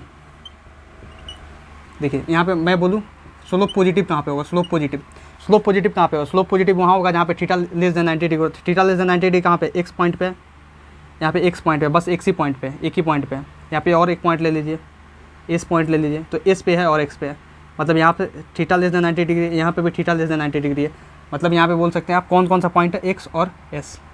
यहाँ पे सी नंबर देखिए, सी नंबर निगेटिव के लिए देखना है तो थीटा ग्रेटर देन 90 डिग्री आप देखिएगा, देखिए theta greater than 90 degree, theta greater than 90 degree कहाँ पे है, एक पॉइंट ये है, इस पे है, समझ में आ रहा ना, इस पे है तो एन पे है, बस आ गया आपका आंसर। आया समझ में आपको, आया, क्योंकि एक्स एक्सिस हम एंगल देखते हैं, ठीक है। चलिए इसे नोट कीजिए। Now moving towards the last question. Last question देखिए यहाँ पे, लास्ट क्वेश्चन है कि comment on slope and variation of magnitude of slope. मतलब ये वैरायटी बस बच गया था, समझिए, बाकी सारा वैरायटी हो चुका है, हर चीज़ कवर हो चुका है। अब ये देखिए इस वैरायटी को आपको स्लोप बताना है। यहाँ पे स्लोप बताना है तो पहले स्लोप देखिए, इस पूरे ग्राफ में बताना है स्लोप, मतलब ABC में स्लोप आपको फाइंड करना है। तो स्लोप जैसी सी बात है, यहाँ पे कौन है, यहाँ पे कौन है, ये हंसती हुई जो है ना, हंसती हुई है, ये हंसती हुई कौन है, चिंकी है। यहाँ पे हंसती हुई चिंकी है, कौन है, हंसती हुई चिंकी, हंसती हुई चिंकी, हंसती हुई चिंकी, हंसती हुई चिंकी। चिंकी, चिंकी कैसी है, हंस रही है, हंस रही है मतलब हैप्पी है। चिंकी कैसी है, हंस रही है मतलब हैप्पी है, हैप्पी है। जब हैप्पी चिंकी होगी तो स्लोप ऑलवेज, हमेशा ऑलवेज इंक्रीजिंग, ऑलवेज इंक्रीजिंग, इसमें कुछ सोचना ही नहीं है। यहाँ पे क्या है, यहाँ पे रोती हुई चिंकी है, यहाँ पे कैसी है, रोती हुई चिंकी, रोती हुई चिंकी है, रोती हुई चिंकी। अगर रोती हुई चिंकी है तो यहाँ पे स्लोप जो होगा, मतलब रोती हुई चिंकी मतलब सैड चिंकी, सैड है तो स्लोप क्या होगा, यहाँ पे स्लोप देखा जाए तो ऑलवेज डिक्रीजिंग, ऑलवेज डिक्रीजिंग। समझ में आपको? तो ऐसे आप फाइंड कीजिए। आप मैथ्स का तरीका यूज़ कीजिए तो नहीं समझ में आएगा, ठीक है ना, क्योंकि ज़्यादा हम लोग मैथ्स में घुसना नहीं है, क्योंकि यहाँ पे नीट के भी स्टूडेंट्स है, जेई के भी स्टूडेंट्स है। जेई के स्टूडेंट तो पकड़ पा रहे होंगे कैसे हो रहा है, लेकिन मैथ्स अब मैं बताऊँ नीट के स्टूडेंट्स के लिए, बोर्ड के स्टूडेंट्स के लिए, तो आप ये बस ट्रिक ध्यान रखिए, ठीक है। अब देखिए मैग्नीट्यूड ऑफ स्लोप में आपको देखना है कि स्लोप जीरो कहाँ पे हो रहा है। स्लोप जीरो यहाँ पे कहाँ पे हो रहा है, यहाँ पे हो रहा है, मतलब स्लोप जीरो यहाँ पे हो रहा है, मतलब पहले कुछ था फिर जीरो हुआ फिर कुछ हो गया, मतलब कुछ था तो जीरो हुआ मतलब डिक्रीज किया, और फिर कुछ हो गया मतलब इंक्रीज किया। तो बोल सकता है कि first slope decreases, first slope नहीं, मैग्नीट्यूड ऑफ स्लोप तो लिख सकते हैं first decreases then increases, then increases क्या, मैग्नीट्यूड ऑफ स्लोप। पहले डिक्रीज किया फिर बढ़ गया।